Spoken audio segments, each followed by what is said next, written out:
Assalamualaikum warahmatullahi wabarakatuh.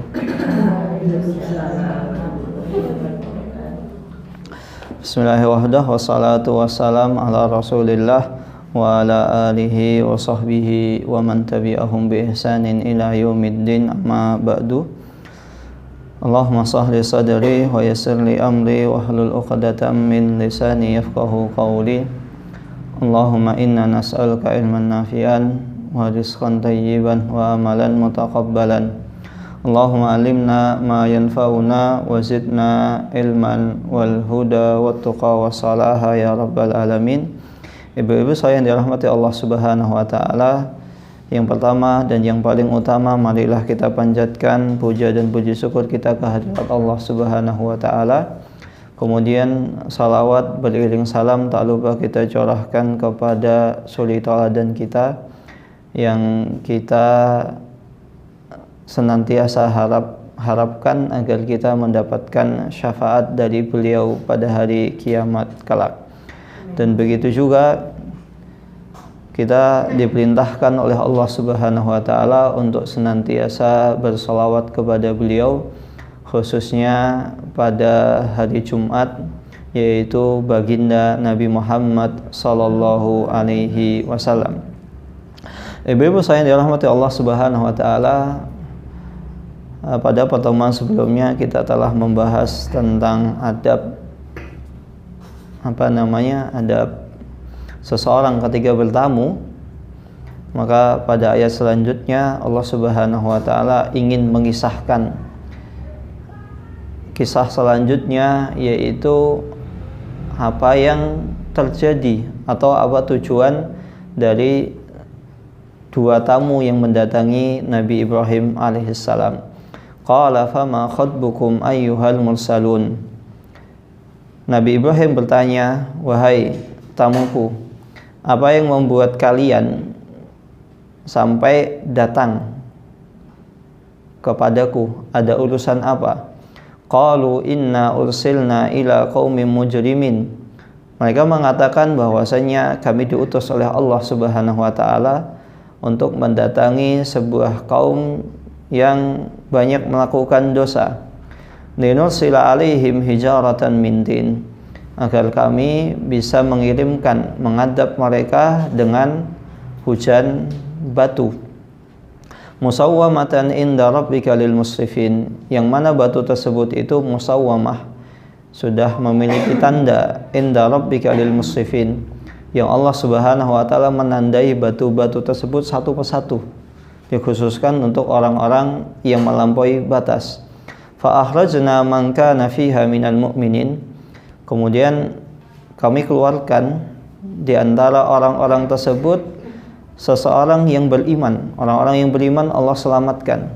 Fama wajadna fiha ghaira baitin minal muslimin, maka tidak kami dapati di antara mereka ada keluarga yang masuk Islam.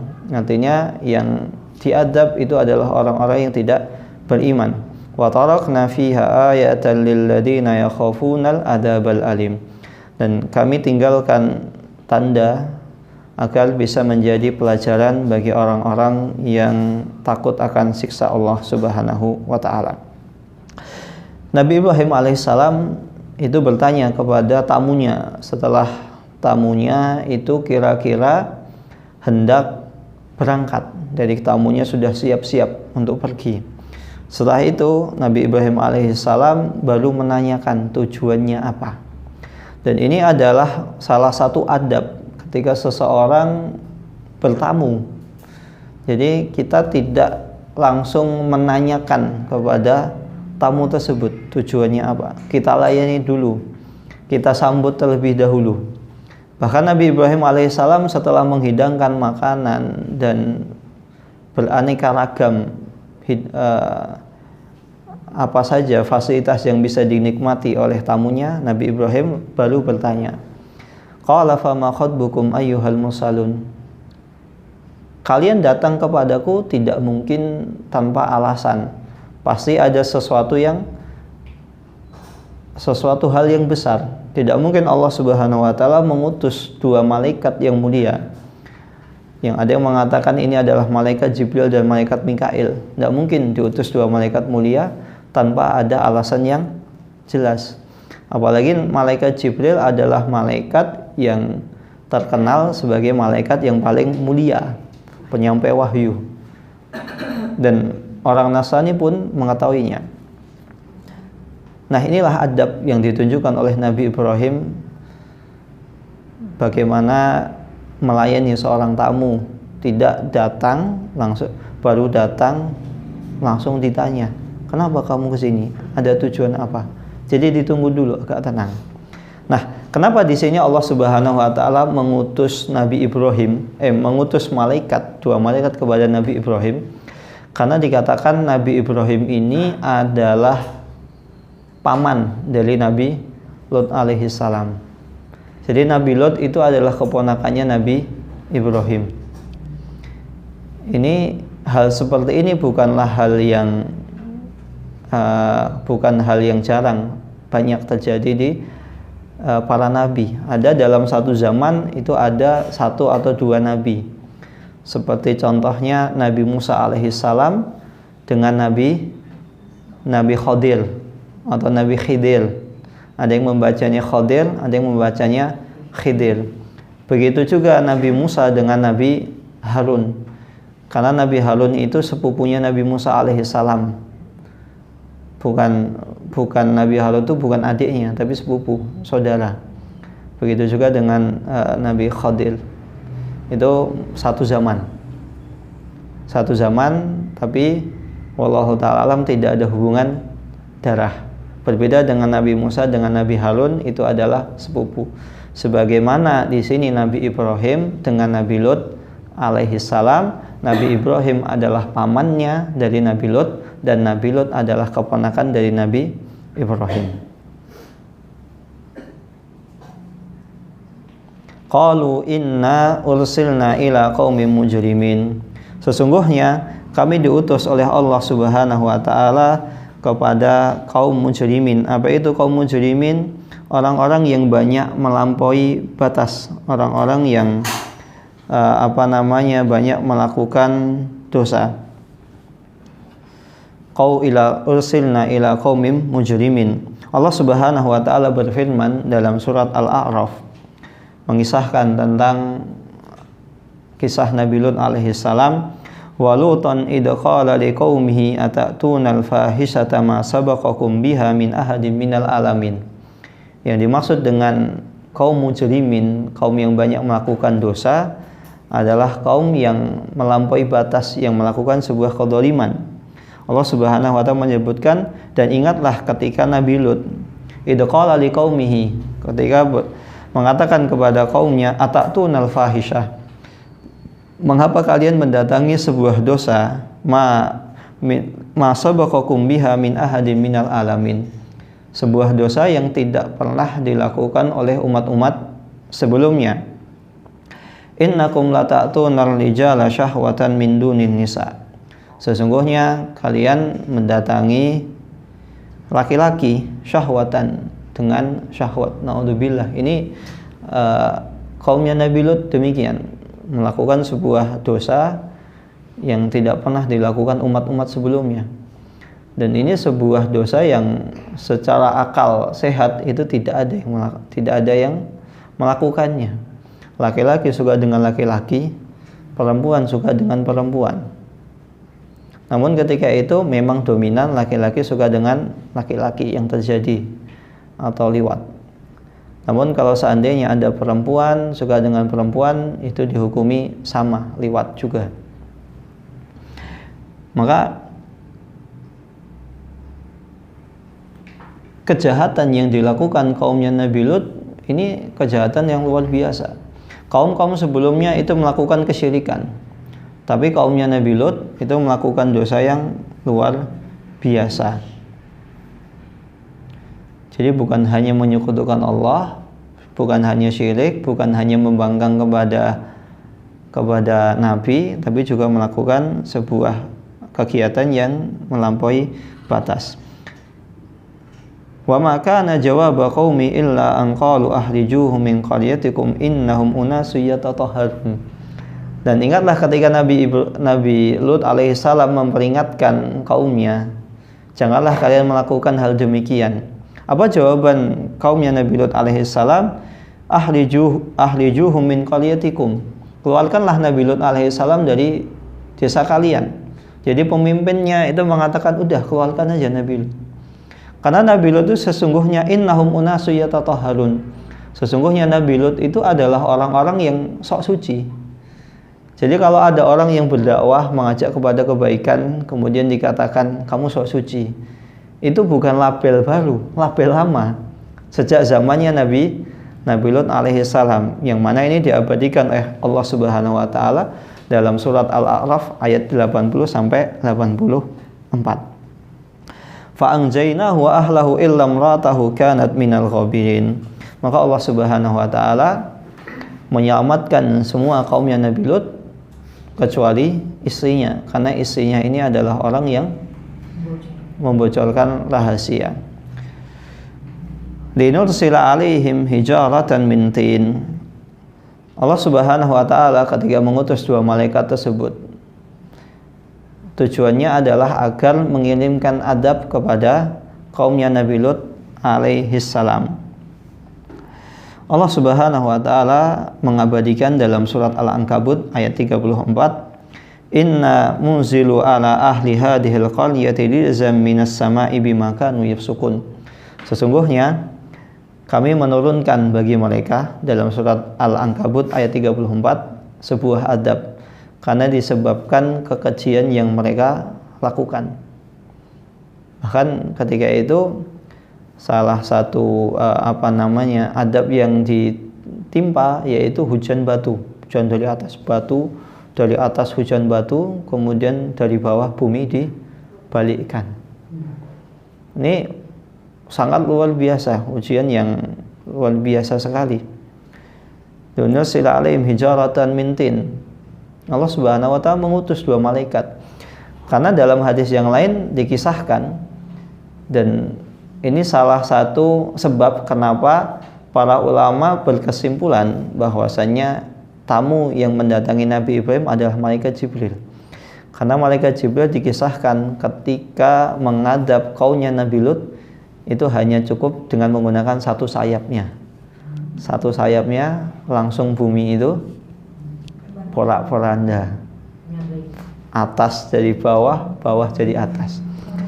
Padahal kita mengetahui dalam hadis yang lain, hadis yang mutawatir, ketika Rasulullah SAW itu turun wahyu, itu didatangi malaikat Jibril dalam fisik aslinya, yang mana dikisahkan malaikat Jibril itu memiliki 600 sayap. Dan ini ketika mengadab kaumnya Nabi Lut hanya cukup menggunakan satu sayapnya. Maka sisanya 599 sayap.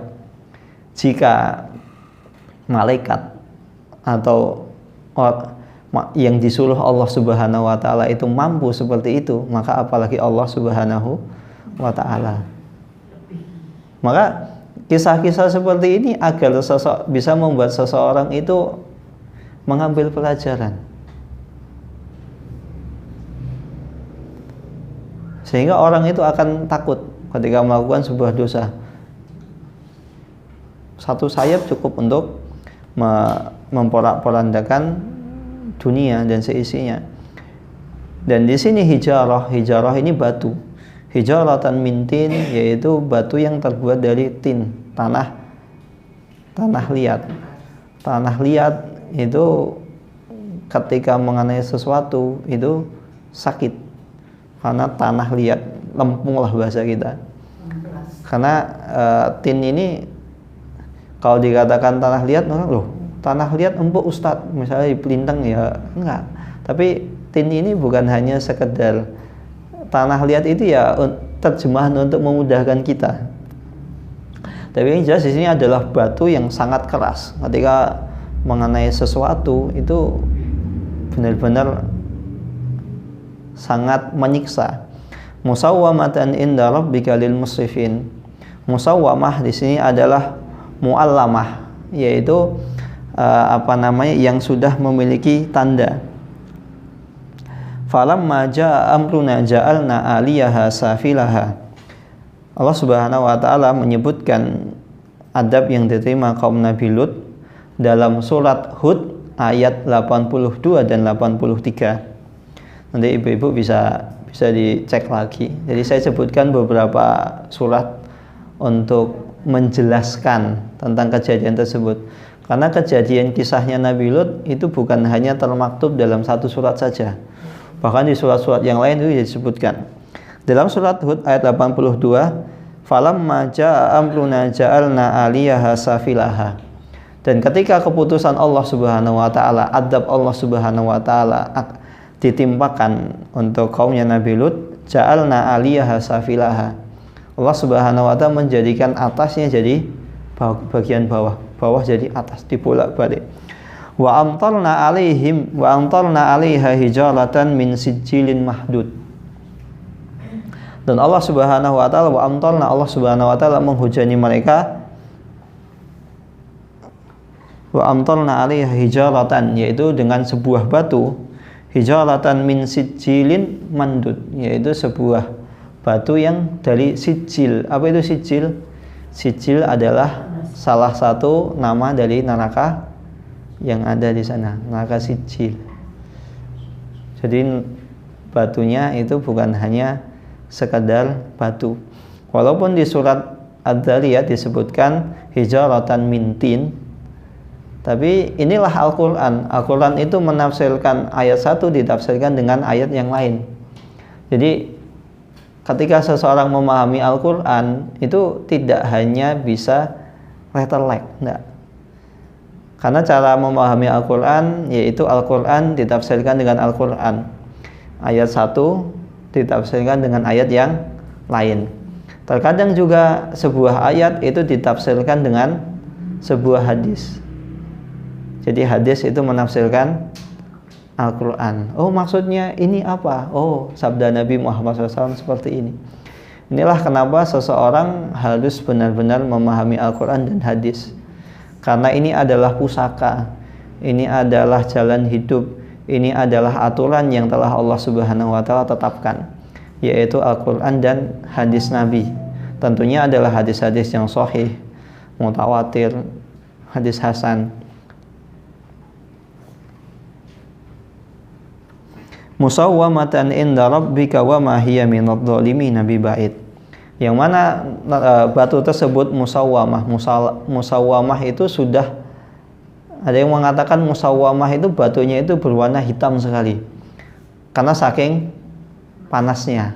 Kan batu itu ketika dipanasin itu saking panasnya berubah menjadi batu yang hitam. Ada juga yang mengatakan musawwamah ini bukan hitam, tapi mu'allamah. Apa itu mu'allamah? Batu tersebut itu memiliki tanda. Maksudnya bagaimana? Apakah tandanya merah, hijau, kuning? Bukan.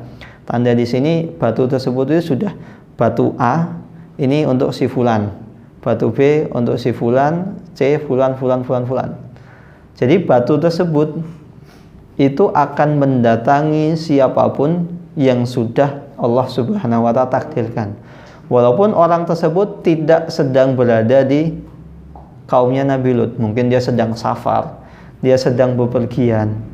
Begitulah Allah Subhanahu wa taala mengadab kaum Nabi Lut. Ini sebuah adab yang yang benar-benar belum ada sebelumnya. Orang kalau misalnya diadab, sebuah kaum diadab, yang biasanya yang kena adab ya cuma sekitar itu saja, sekitar lokasi. Tapi orang-orang yang di luar itu bisa selamat. Tapi berbeda dengan kaumnya Nabi Lut, yaitu musawwamah, mu'allamah. Jadi batu tersebut itu akan mengejar siapa yang sudah Allah takdirkan. Dan Allah Subhanahu wa taala sangat mampu. Dan ini tidak bertentangan, karena ajal manusia itu sudah Allah Subhanahu wa taala tentukan. Orang mau sembunyi dimanapun tetap akan ketemu dengan ajalnya.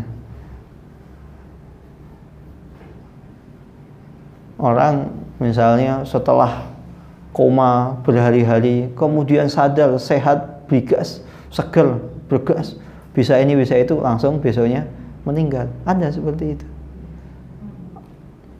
Ajal itu tidak akan bisa kita hindari. Maka oleh karena itu tentukanlah ajal kita ini dalam kondisi apa. Mau kita husnul khotimah atau su'ul khotimah.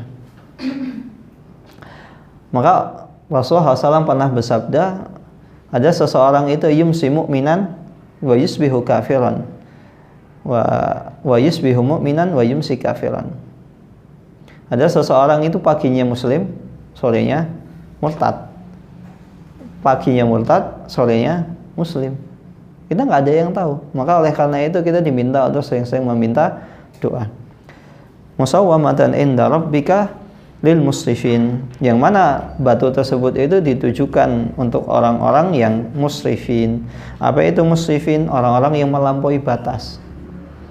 Karena kedzaliman kaumnya Nabi Lut itu bukan hanya syirik, suka kepada sesama jenis. Maka tidak heran adab untuk pelaku homoseksual itu sangat pedih. Apalagi zaman sekarang, naudzubillahi min dzalik, banyak perilaku menyimpang. Terkadang ada sebagian fans garis keras sebuah personel band. Itu ketika bandnya misalnya itu suka dengan, misalnya personel bandnya itu perempuan semua. Nah, salah satu personelnya itu suka dengan laki-laki. Biasanya fansnya ini pada nggak rela, nggak ridho. Tapi ketika fansnya, personel bandnya itu suka kepada sesama personel band, padahal notabene adalah perempuan, mereka rela.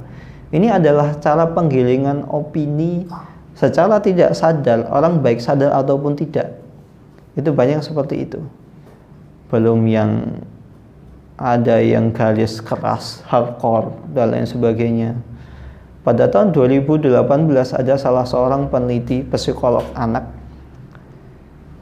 Jadi kebetulan dia memiliki usaha fotokopi. Ketika itu didatangi dua gadis berjilbab. Kemudian ditanya, kamu mau ngapain? Saya mau fotokopi ini. Kemudian ditanya, itu apa? Itu kartun yang saya buat. Kamu buat sendiri? Ya. Saya boleh lihat. Kemudian dilihat di situ, naudzubillahi min dzalik, disebutkan tata cara, tipsnya. Kemudian ditanya, kamu sadar apa yang kamu tulis? Ya, saya sadar. Terus kemudian salah satu perempuan mengatakan, "Nah, ini teman saya, ini lebih dulu, dia yang ngajarin saya." Padahal itu di dalam komik tersebut dikisahkan perilaku menyimpang. Naudzubillahi min dzalik.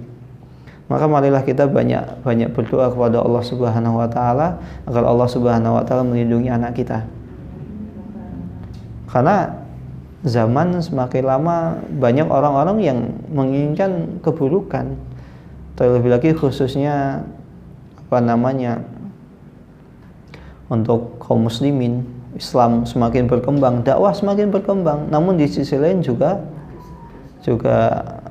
penyimpangan seperti itu juga semakin marak.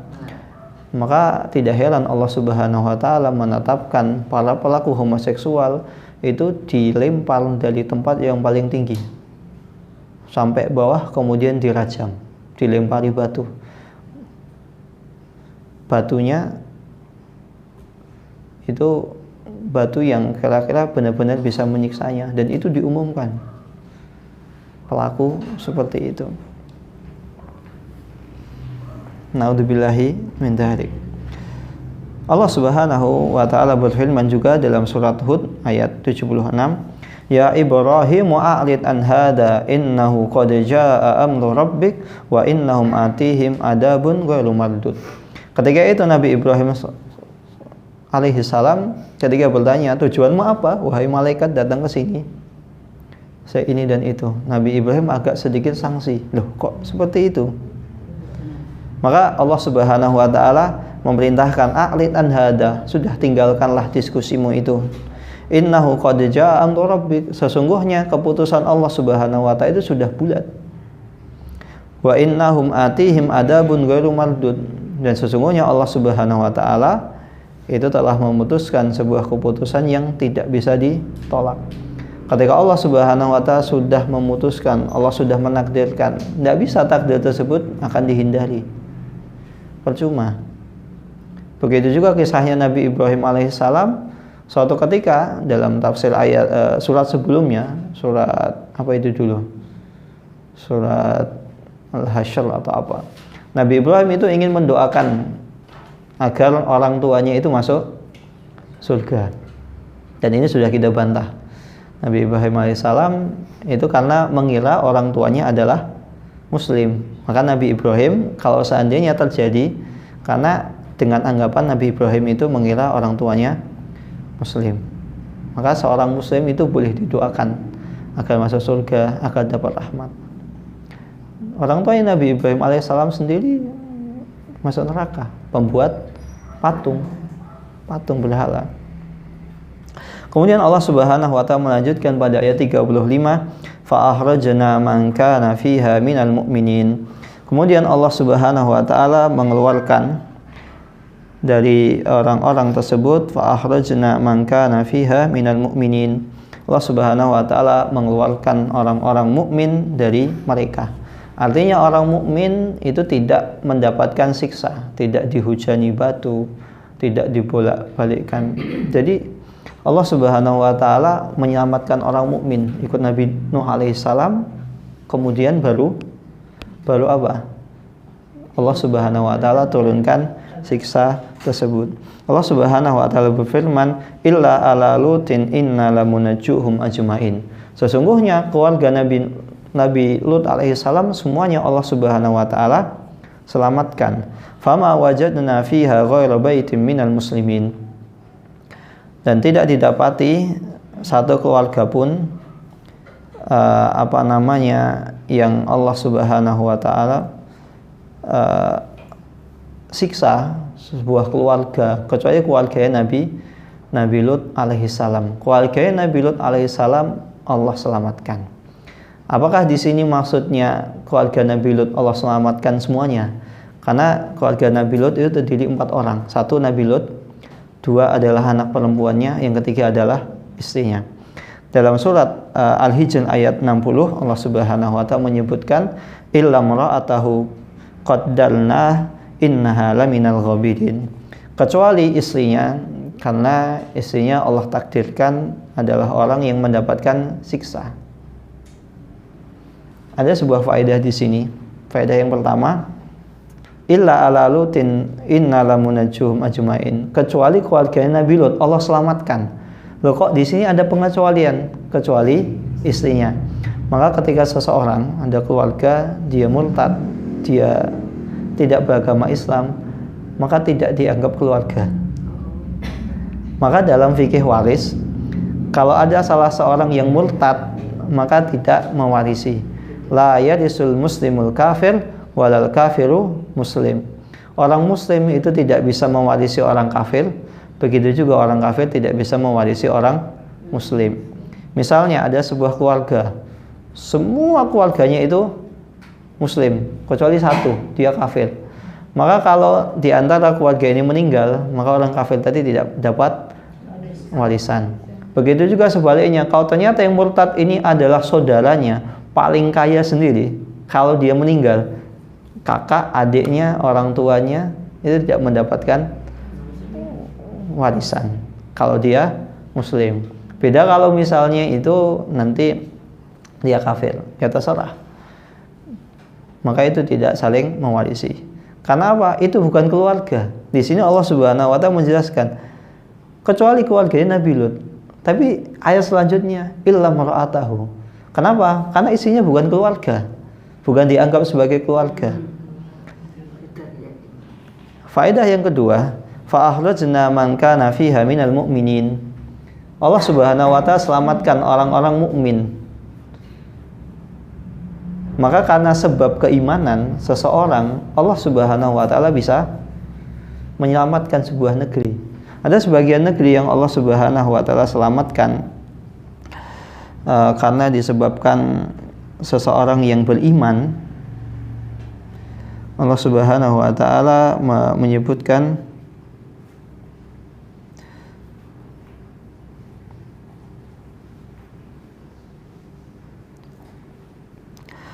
sebentar dalam surat dalam ayat ini fa akhrajna man kana fiha minal mu'minin, maksudnya mukminin ini isyarat bahwasanya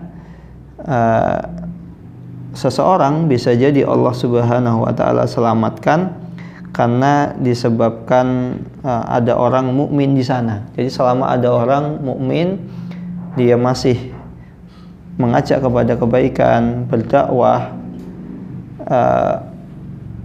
maka insya Allah suatu kaum, suatu daerah, suatu bangsa itu bisa Allah Subhanahu wa taala selamatkan. Begitu juga sebaliknya, kalau dalam suatu kaum, misalnya suatu daerah itu semuanya taat, tapi ada satu yang bermaksiat, bisa jadi Allah Subhanahu wa taala turunkan. Kenapa kok bisa? Padahal yang maksiat cuma satu, yang taat banyak. Karena yang satu, yang banyak ini tidak mengingatkan yang satu. Begitu juga terkadang ada sebuah daerah yang isinya maksiat, tapi di sana masih banyak orang yang berdakwah, memegang teguh ajaran Islam, bisa jadi Allah Subhanahu wa taala selamatkan. Maka ada yang dulu ketika Indonesia sering terjadi tsunami, gempa, ada yang mengatakan begini, kenapa enggak daerah itu aja yang daerah A saja, daerah B saja yang kena gempa, kena tsunami. Kenapa hanya di Pulau Jawa gitu? Padahal Pulau Jawa banyak orang, dakwah banyak, masjid banyak. Di daerah B, sebuah kota, sebuah daerah B, itu di sana maksiat banyak, orang telanjang bulat, banyak turis yang tidak berpakaian gitu. Tapi kenapa kok tidak Allah siksa? Nah, bisa jadi karena di sana banyak orang yang berdakwah, dan benar ini ya, walaupun di sana muslim minoritas, tapi masya Allah kerukunan, semangat, juang dalam berdakwah itu masih ada. Karena saya kebetulan Allah takdirkan pernah ke sana, terjun, lihat, masya Allah. Beda dengan kita, orang Jawa. Orang Jawa kan muslimnya banyak, kadang suka sedikit ada masalah cekcok. Ya entah kita ini apa ya, ala kulli hal, yang jelas Allah ketika memberikan siksaan, Allah mengadab, itu ada hikmahnya. Enggak serta-merta Tapi yang perlu kita garis bawahi, satu orang bermaksiat itu bisa mengakibatkan membahayakan orang muslim. Ini termasuk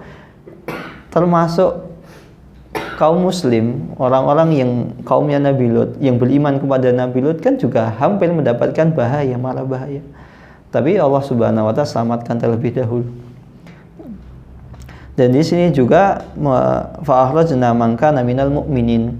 Seseorang itu diselamatkan oleh Allah itu karena sebab iman. Karena apa? Di sini istrinya Nabi Lut alaihissalam tidak Allah selamatkan. Fama wajadna fiha ghaira baitin minal muslimin, dan tidak kami dapati di suatu negeri itu kecuali sebuah rumah dari orang-orang yang berserah diri, orang-orang muslim.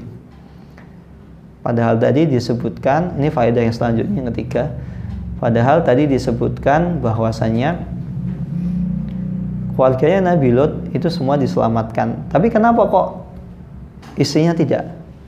Padahal istrinya Nabi Lut ketika tahu Nabi Lut beserta pengikutnya itu mengasingkan diri, istrinya adalah termasuk orang pertama yang mengetahui, sehingga langsung ikut. Nah, ini curangnya istrinya Nabi Lut. Ikut Nabi Lut. Ikut mengungsikan diri. Nah, ini curangnya istrinya Nabi Lut. Dia adalah germonya, adalah otak pelaku dari bencana ini. Karena disebabkan istrinya itu melihat Nabi Ibrahim didatangi dua laki-laki yang gagah perkasa, lagi ganteng. Kemudian dia diam-diam mengendap, sembunyi-sembunyi mendatangi kaumnya Nabi Lut alaihissalam, mengatakan, wahai kaumku, saya ada makanan, saya punya mangsa untuk kalian. Datangilah rumahku, karena sesungguhnya Lut itu didatangi dua malaikat. Nabi Ibrahim, malaikatnya kan datang ke Nabi Ibrahim. Nah, kemudian kan, istrinya Nabi Lut itu tahu, karena dua laki-laki tadi akan mendatangi Nabi Lut alaihi salam. Karena namanya istri adalah orang satu keluarga. Kan biasanya kalau ada berita-berita yang di dalam rumah itu adalah orang yang pertama mengetahui. Istrinya ketika dapat bocoran langsung menyebarkan kepada kaumnya Nabi Lut. Datangi rumah suamiku, di sana ada dua pemuda yang ganteng lagi perkasa. Itulah santapan kalian. Tapi ternyata apa? Ketika Allah Subhanahu wa taala memberitahu bahwasanya Nabi Lut dan pengikutnya harus mengasingkan diri, istrinya Nabi Lut juga termasuk orang yang ikut. Licik. Tapi ingat, maka di sini Allah Subhanahu wa taala mengatakan baitan minal muslimin. Apa bedanya muslim dengan mukmin? Ketika dalam sebuah ayat itu disebutkan mukmin dengan muslim, maka masing-masing memiliki maknanya tersendiri. Tapi ketika di dalam satu ayat atau ayat di beda, misalnya satu di surat Al-Baqarah, satu di surat apa, maka muslim itu mukmin. Orang Islam ya orang yang beriman. Orang yang beriman ya orang yang Islam. Tapi ketika dalam satu konteks berdekatan itu disebutkan dua-duanya, maka memiliki maknanya masing-masing. Orang mukmin adalah orang yang benar-benar beriman kepada Allah Subhanahu wa taala, berserah diri. Ini pengikutnya Nabi Lut yang Allah selamatkan. Sedangkan muslim di sini adalah istrinya Nabi Lut. Kenapa dikatakan istrinya Nabi Lut muslim? Karena istrinya Nabi Lut dohirnya itu beriman, tapi hakikatnya dia adalah orang yang membocorkan berita bahwasanya Nabi Lut akan didatangi dua pemuda. Pengkhianatnya ada istrinya Nabi Lut alaihi salam. Maka bedanya muslim dengan mukmin seperti itu. Muslim itu dohir. Maka kalau ada orang dohir yang muslim, kita katakan, oh, agamamu apa? Islam. Tapi tidak setiap orang Islam itu mukmin.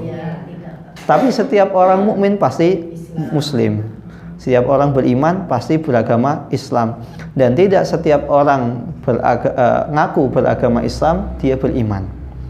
Karena Islam adalah dohir, sedangkan iman adalah batin. Maka di sini istrinya Nabi Lut alaihi salam ketika dapat info ikut kabur ikut mengasingkan diri bersama Nabi Lut alaihi salam. Akan tetapi apa? Kita kembali ke ayat sebelumnya, musawwamatan inda rabbika lil musrifin. Batu tersebut itu sudah ada tandanya masing-masing. Namanya siapa? Termasuk istrinya Nabi Lut akhirnya juga kena siksa. Walaupun istrinya Nabi Lut ini dikisahkan ikut kabur, tapi tetap dapat adab. Allah Subhanahu wa taala Maha Adil. Kemudian faedah yang keempat, dalam kehidupan kita seringkali kita mendapati sesuatu yang tidak kita senangi atau tidak sesuai dengan harapan kita. Seperti Nabi Lut alaihi salam mendapati bahwasanya istrinya adalah pengkhianat dalam rumah tangganya. Bukan hanya rumah tangga, pengkhianat dalam agama.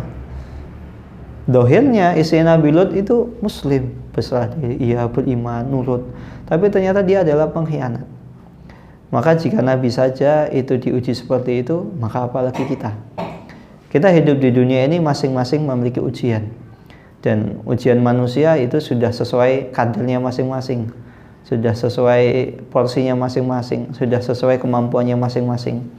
Dan Allah Subhanahu wa taala tidak mungkin menguji seseorang di luar kemampuannya.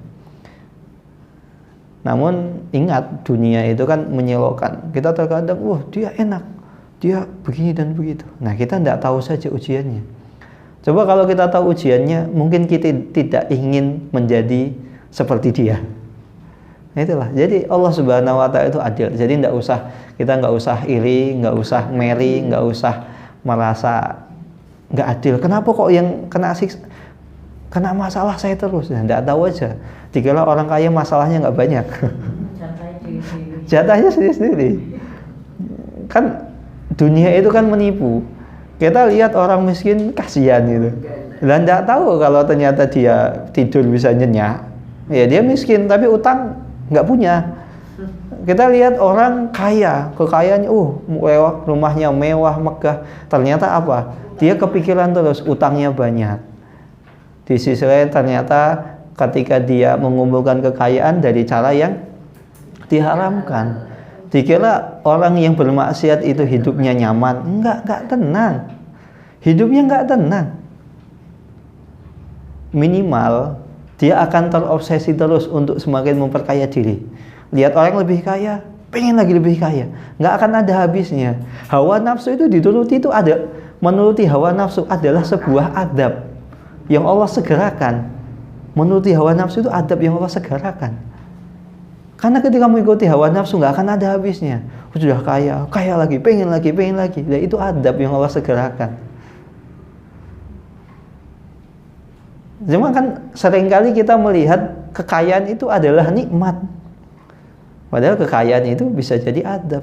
Orang nggak puas dengan kekayaannya, itu adab.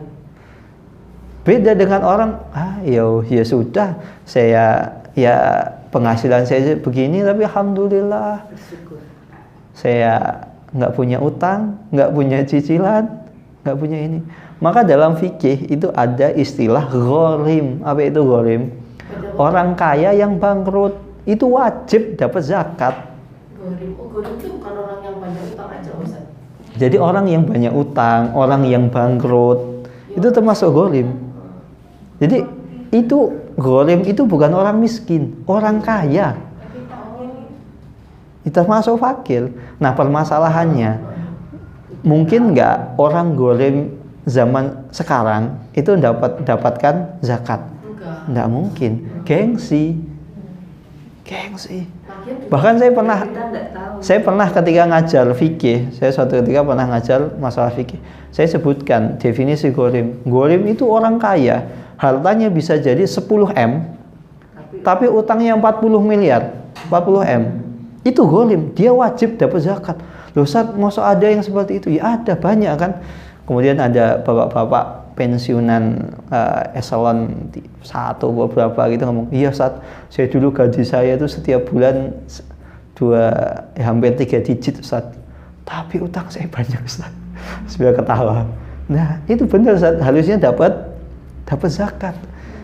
Nah permasalahannya mungkin nggak orang seperti itu dapat? Ya enggak mungkin. Karena apa? Gengsi dong, udah hidupnya mewah, rumahnya banyak, tapi utangnya lebih banyak dibanding asetnya. Kan ada orang-orang seperti itu banyak Bu. Gaya hidup. Apalagi zaman sekarang orang mindsetnya, saya nggak akan bisa membangun bisnis saya kecuali dengan utang. Ya kan mindsetnya seperti itu. Pada sejatinya membangun aset melalui utang itu adalah malapetaka yang ditunda. Karena mau tidak mau kita harus segera bayar, apalagi utangnya mohon maaf ternyata pakai bunga. Iya kan nggak jauh. Kita kan negara kita sering ribut ini itu ya.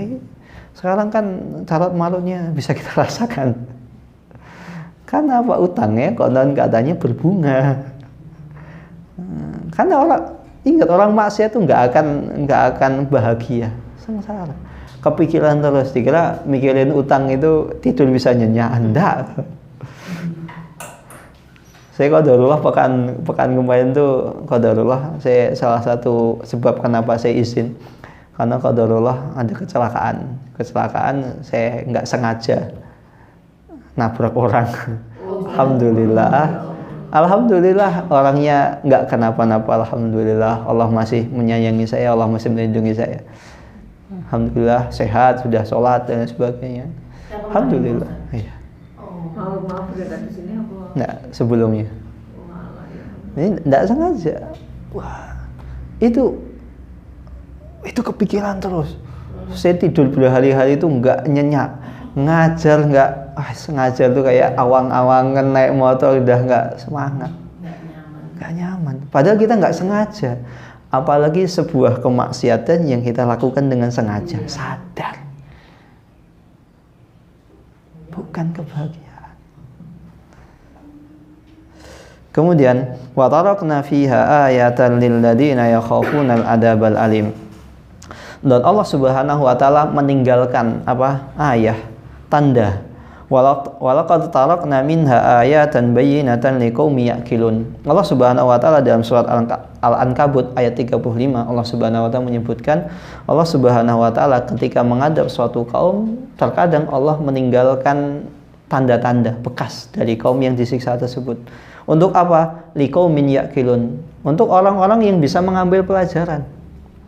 Dan salah satu buktinya daerah yang di mana itu di Allah Subhanahu wa taala mengadab kaum siapa?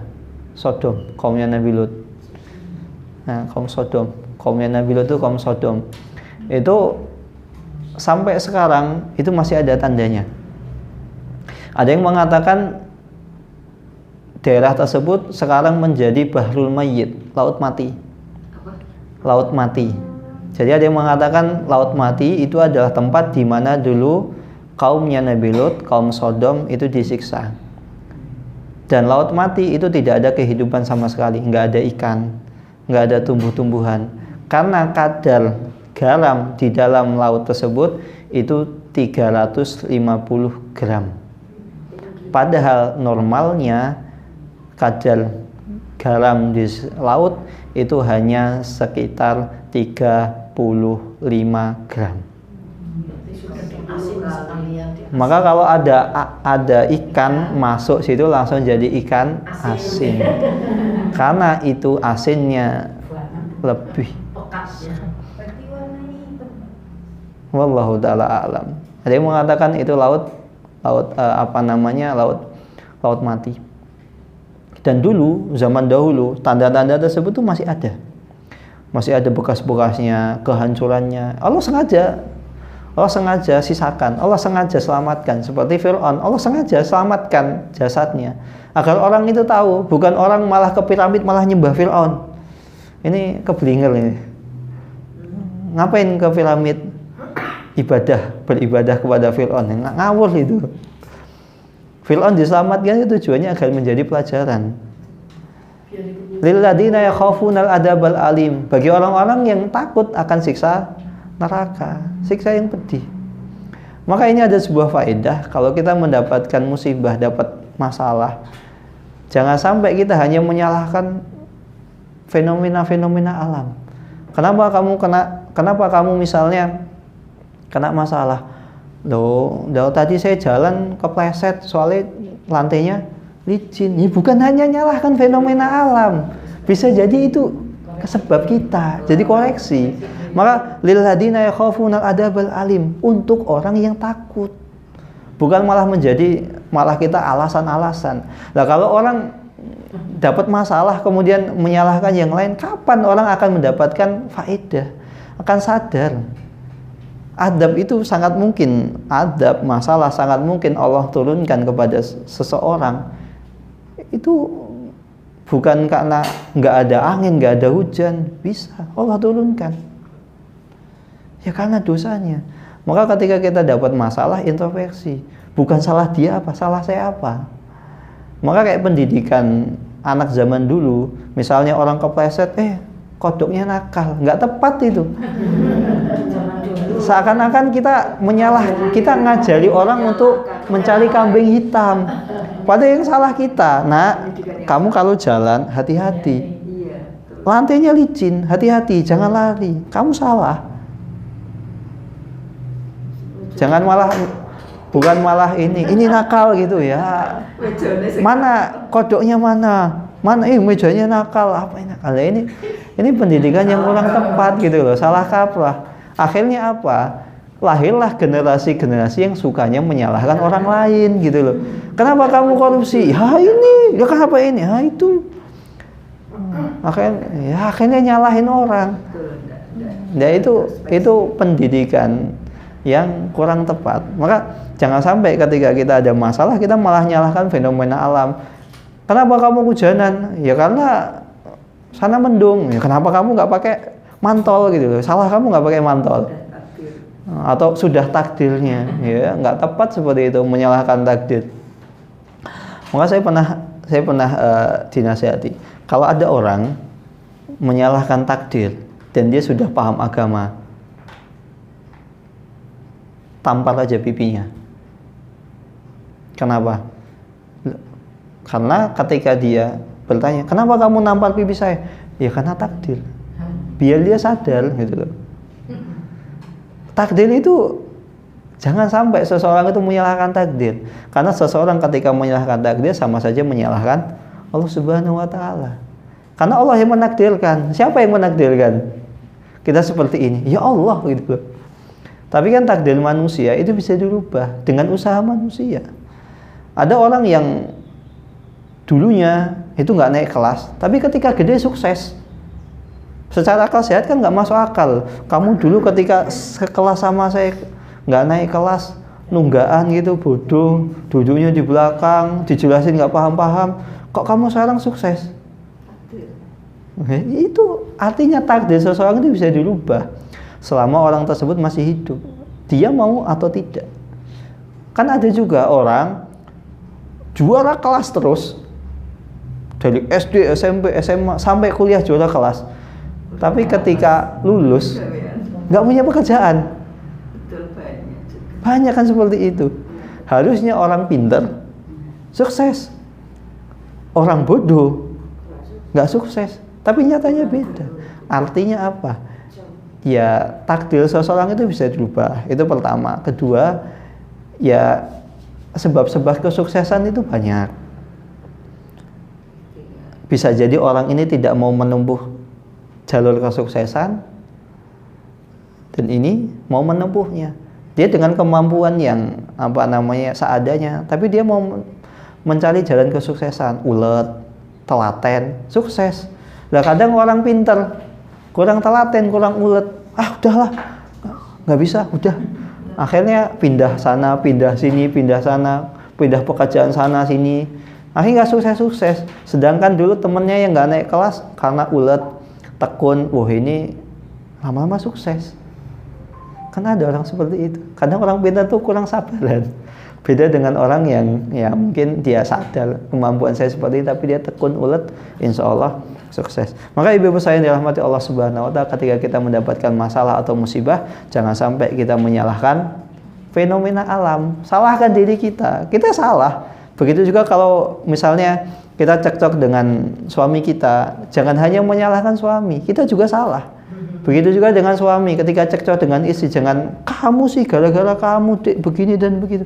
Introspeksi, kita juga yang salah gitu. Karena kalau mau menyalahkan orang, nggak akan ada selesainya. Mau sampai kapan? Tabiat manusia itu nggak mau salah. Itulah tabiat manusia, nggak mau salah, walaupun jelas-jelas salah. maka Rasulullah SAW bersabda, kullu bani Adam khatta'una wa khairul khatta'ina at-tawwabun. Dan sebaik-baik orang yang salah itu orang yang mau bertaubat, orang yang mau mengakui kesalahannya. Wallahu ta'ala alam bisawab. Ini yang bisa saya sampaikan, kurang lebihnya saya mohon maaf. Assalamualaikum warahmatullahi wabarakatuh.